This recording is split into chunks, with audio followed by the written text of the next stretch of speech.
Mga unconsolidated nga PUJ makabig nga kolorum sa pagtakop sa consolidation sa November 29 suno sa LTFRB 6. Pila ka kooperatiba nagaantos bangod sang atrasado nga implementasyon sang PUVMP. Ini ang gintutukan ni Zen Kilantang Sasa.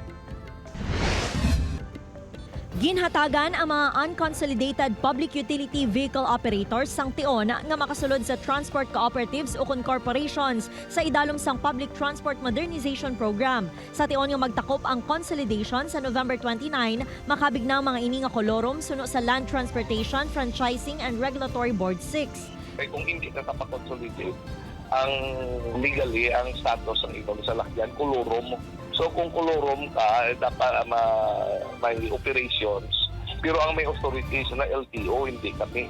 Nagpahayag naman ang pila ka kooperatiba nga nagaantos na sila bangod sang dako nga kapierdihan tungod sang atrasado nga implementasyon sang modernization program. Dali po kung nato na rin sa gobyerno nato, no? Nabinigit sa DOTR, no? Dahil may sige extension, pila ka-extension, alimba na siyang 2022, extend, hasta subo nga 2024 na, sige mangyapon.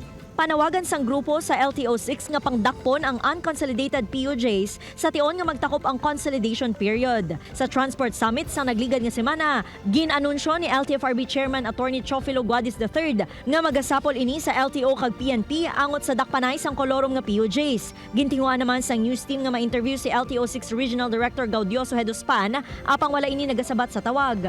Upod kay si Rilo Randuque, Zen Kilantang Sasa, One Western Visayas.